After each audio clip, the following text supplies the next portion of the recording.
YouTubehan tuntuu olevan nuorten suosiossa, mutta itse olen ollut äärettömän pitkään YouTuben vastustaja. En tiedä mikä siinä on ollut, mutta nyt mä oon sen ehkä löytänyt. Sellaisessa niin kuin työkäytössä. Esimerkiksi täältä löytyy todella äärettömän hyviä videoita, joita voi käyttää opetuksessa niin välipaloina kuin sitten taas esimerkiksi ihan opetuskäytössä. Ruotsilaisia videoita löytyy täältä. Ehkä semmoisia suuria suosikkeja ei ole vielä tullut vastaan, mutta niitäkin varmaan voi löytyä. Tässä on esimerkiksi Ruotsin verbiräppi, joka on yleensä tosi hauska. Tässä 2 miestä laulaskelee verbeistä. Ja kun löytyy hyvä toi video, niin sen voi tietenkin jakaa kavereille.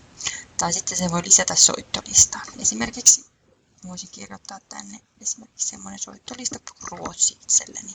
Ja sitten se näkyy täällä mun henkilökohtaisissa tiedostoissa.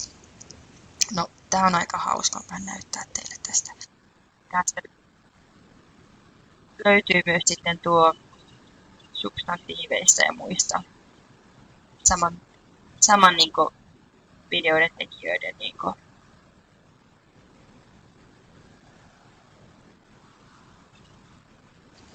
joo.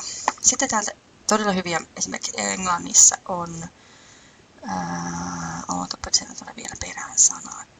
Täältä löytyy esimerkiksi nämä kissavideot. Nämä ehkä lapsellisia, mutta tavallaan täällä nämä etenee hirveän loogisesti. Täältä löytyy nämä kaikki verbien muodot, jonka jälkeen sitten niitä toistetaan tässä vähän matkan päässä. Ja sun pitää itse muistaa se 3. muoto sieltä.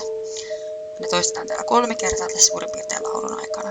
Näistä löytyy suurin osa tärkeistä verbeistä löytyy. Ei ihan kaikkia löydy, mutta todella hauska. Näitä on ainakin, onko näitä 2 vai 3 kappaletta näitä kissavideoita. Jotenkin voisin lisätä, jota en ole vielä tehnyt, niin soittolistalleni Englanti.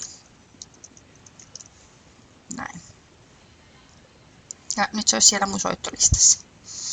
Et kun mä itse mietin, että mitä mä olin kaluvannut, niin sitten voisin lisätä sen sinne. Sitten hirveän hyviä matematiikkakuru, mutta hänelle ikäheimon selkeät materiaalit, vinkit, miten opettaa jotain asioita. Niin nämä on myös tämmöisiä hitaasti eteneviä, ehkä vähän tylsähtäviä, todella sitä, jotka auttaa taas hahmottaa joitakin oppilaita. Plus, että näitä voi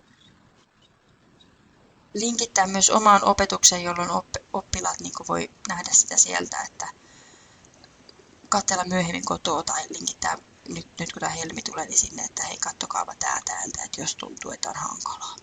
Jotenkin voisi lisätä tänne soittolistaan tietenkin sellaisen kuin matematiikka. Niin ei tarvitse sitä etsiä. Ja nämähän on ihan ilmaisia nämä YouTube-videot. Sitten täältä löytyy ihan hauska äidinkielen, ehkä semmonen koulujänis. Tää äidinkielen asioita käy täällä, mutta ehkä nämä opetustuupin tekemät videot on ehkä vähän semmoisia asiallisempia. Kun hakee jotain tietyllä sanalla, niin täältä hakusanalla löytyy tosi paljon videoita. Täältä pätkän näyttää teille. Täällä jänis on todella hupaisia äänitehosteita.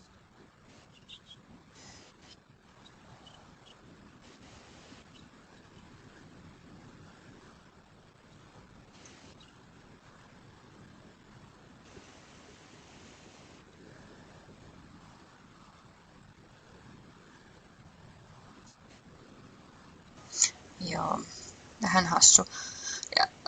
Mutta esimerkiksi niin Heurekalla on tosi hyviä videoita fysiikkakemioihin, joita voi täältä katsella. Täältä löytyy tosi hyviä videoita.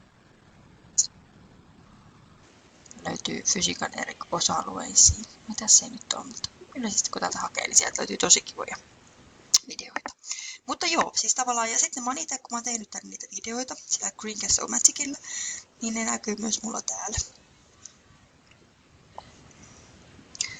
Ja täältä näkee ne, että mitkä on mun julkisia videoita, niin mulla on tässä 2 julkista ja sitten nämä 2 muuta semmosia, mitä mä oon tänne tuonut.